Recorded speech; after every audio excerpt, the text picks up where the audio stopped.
Hello. My name is Adam Ganem, and this is my social media mini documentary. So, the first thing we're going to be talking about is the problem. So, the problem I'm going to be talking about is basically just how social media, the issues with social media growing in like generationally and just technology in general become like just more technology advancing and like people using technology more. So, the first thing I kind of want to talk about is the atmosphere. Um, Children are starting to increasingly use social media from at a younger age. So my parents, they never used social media because that's just the technology wasn't there yet. And even me in middle school, it was kind of rare to have a phone. And I know I didn't even have like a Snapchat in middle school. And it wasn't until like high school that I started to get my Snapchat. But now there's students in like elementary school that have iPhones and they have Snapchat and they have Instagram. And so we're kind of going to talk about that effects in the next slide. And the statistic, just over half of children in the United States, 53%, now own a smartphone by the age of 11. And that's by Commennet. And so from what we've seen is kids are becoming increasingly reliant on iPhones. So even though adults have, phones now, they're not using it as much as teens are right now and students in grades below that as well. And so there's just this increasing reliance on iPhones. And this also leads to an access to too many things at a young age, which we'll talk about the effects in the next slide. And this problem is very generational. The generation, maybe two generations before us, didn't have this issue, but it is happening now because of this increasing age of technology, and it's only going to continue to grow. With new technology comes newer and cheaper technology, which will lead to even more technology being embedded into our lives, which is, of course, generational. So, what is the harm? The first thing we'd like to talk about is self-absorption. The whole idea of likes makes people want to look their best and make themselves noticed.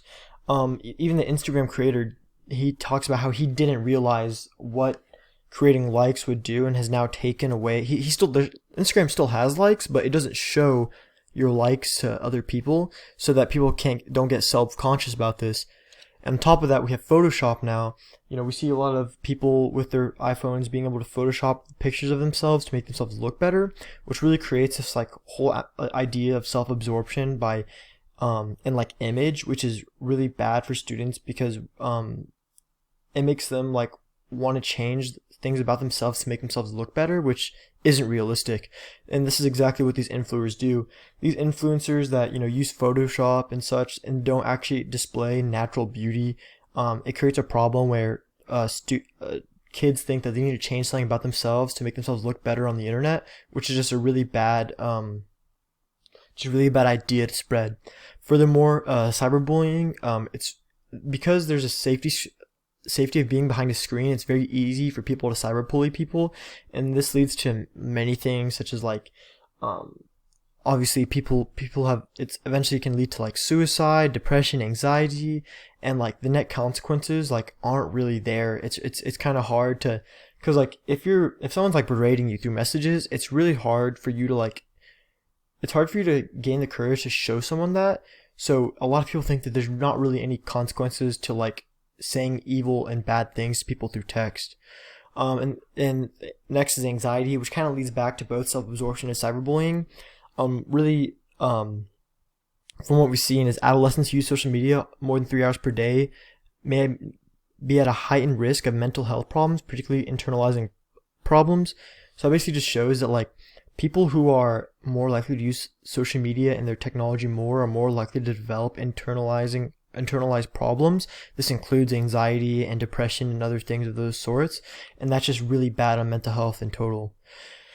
Next, we have FOMO, which if you don't know is the fear of missing out. This is becoming an increasing problem in society because of social media's way to show what other people are doing. Many people think that because they don't go to a party that they're not living like their best life, or they just have that fear of missing out from other people, and so they're always on their phones checking what other people are doing to like make sure that they're not missing out, and it's become an increasing issue. Now, next we have scams.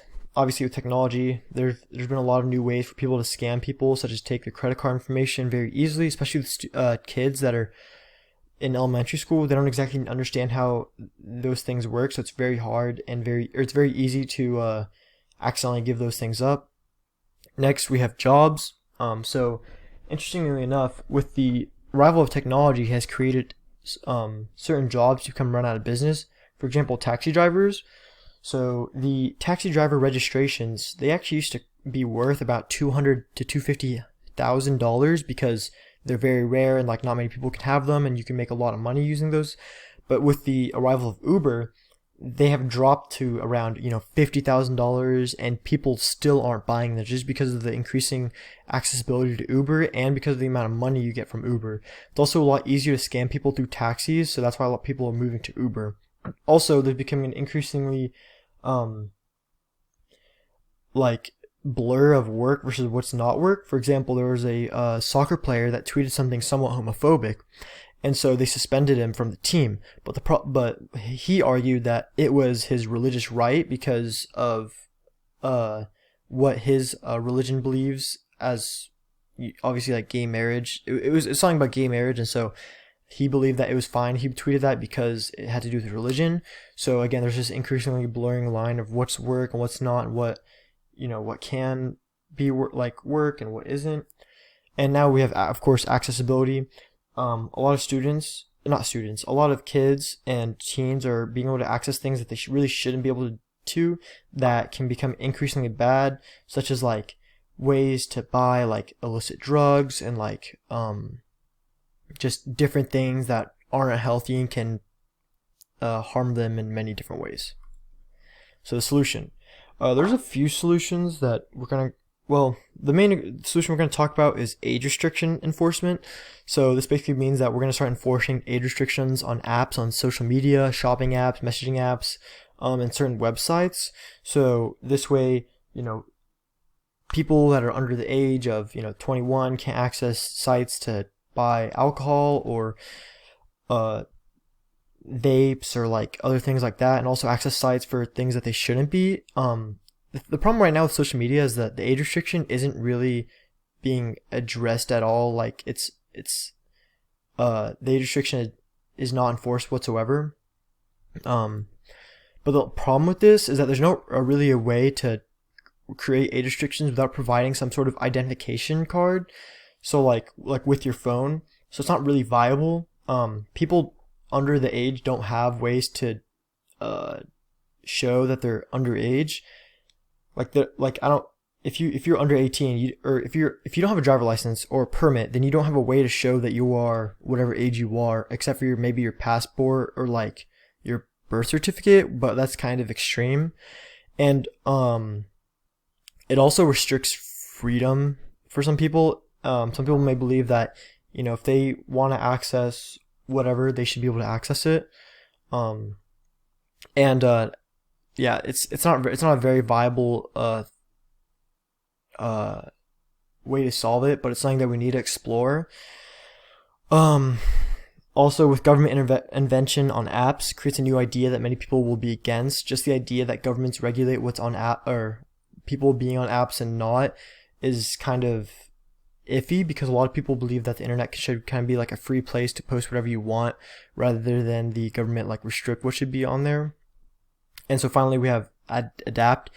The question stands that do we adapt to social media and technology, do we adapt social media and technology, or should we adapt to it? And that's just a question that we raise asking about this issue. So one thing that's kind of like social media is Frankenstein.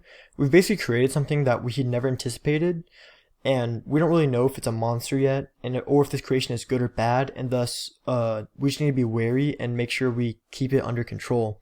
And this quote by Albert Einstein, I think, fits this. I fear the day that technology will surpass our human interaction.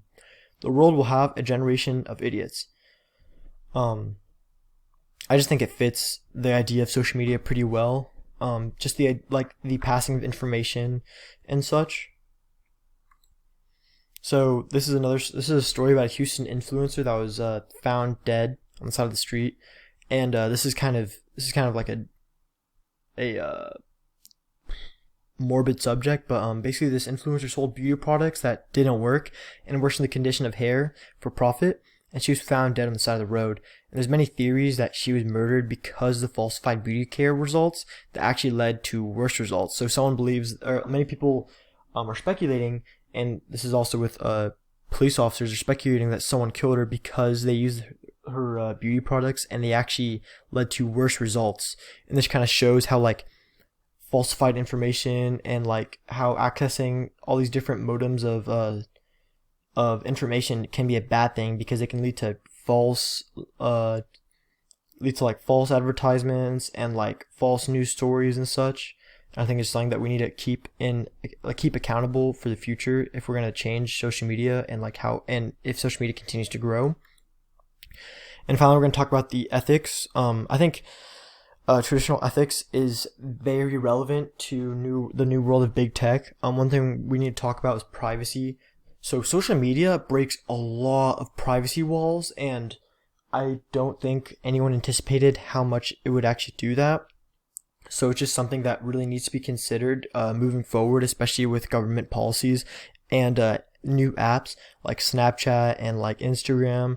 I mean, people are able to see your locations using these apps now, and it's just a breaking of privacy. Also, app creators, do we limit the creation of apps? For example, should the government be allowed to limit what apps are made?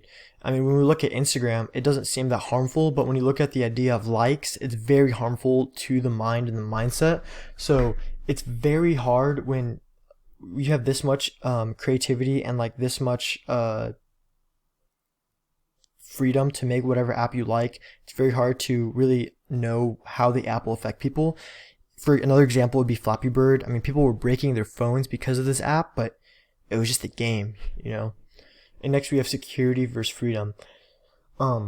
This basically just talks about how, like, government regulated internet. Should the government really be allowed to look at what's on people's phones? If it means more security. This is just one of the questions that we need to ask ourselves before we continue on with like social media and such. And I think it's just one of the things that ethically is an ethics question that just needs to be addressed at some point.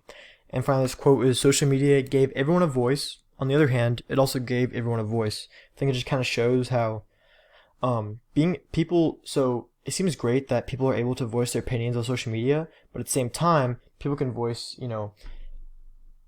homophobic opinions and influence people to also share those same opinions, which can be a really bad thing that is just something that comes with social media. So finally, this is the works cited. This whole thing was kind of longer than it should have been, but there was a lot to talk about, and I think there's a lot of important questions that were brought up that I think just need to be addressed at some point.